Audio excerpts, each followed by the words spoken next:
बच्चों। कैसे हो आप सब? आज मैं आपको सांप और मेंढक की कहानी सुना रही हूँ। एक बार की बात है, आपको नहीं बोलना, सिर्फ सुनना है। एक बार की बात है, एक जंगल में एक सांप और एक मेंढक रहता था। एक सांप ने एक झील में रहने वाले सारे मेंढकों को खाने की योजना बनाई।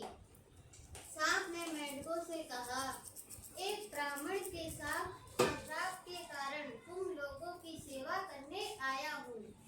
मेंढक राज बहुत उत्साहित हुए। सारे मेंढकों को यह बात बताई।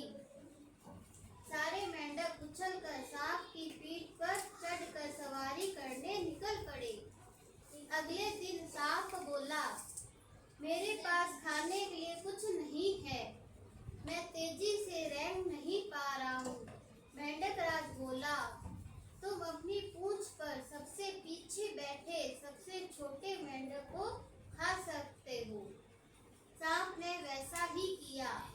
कुछ दिनों में सांप एक एक करके सारे मेंढकों को खा गया।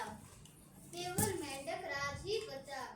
अगले दिन मेंढक राज फिर बोला, तुम अपनी पूंछ पर सबसे पीछे बैठक एक मेंढक को खा सकते हो। सांप तुरंत उसे भी खा गया। इस तरह सारे मेंढकों को सांप खा गया।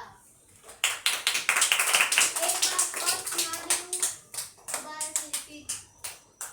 एक बार की बात है, आपको नहीं बोलना है। एक बार की बात है, एक जंगल में एक सांप और मेंढक रहता था। एक सांप ने एक झील में रहने वाले सारे मेंढकों की खाने की योजना बनाई। सांप ने मेंढकों से कहा, एक ब्राह्मण के श्राप के कारण मैं तुम लोगों की सेवा करने आया हूँ। मेंढक राज बहुत उत्साहित हुआ। सारे मेंढकों को यह बात बताई। सारे मेंढक उछलकर सांप की पीठ पर चढ़कर सवारी निकल पड़े। अगले दिन सांप बोला, मेरे पास खाने के लिए कुछ भी नहीं है, मैं तेजी से रेंग भी नहीं पा रहा हूँ। मेंढक राज बोला, तुम अपनी पूंछ पर सबसे पीछे बैठे सबसे छोटे मेंढक को खा सकते हो। सांप ने वैसा ही किया।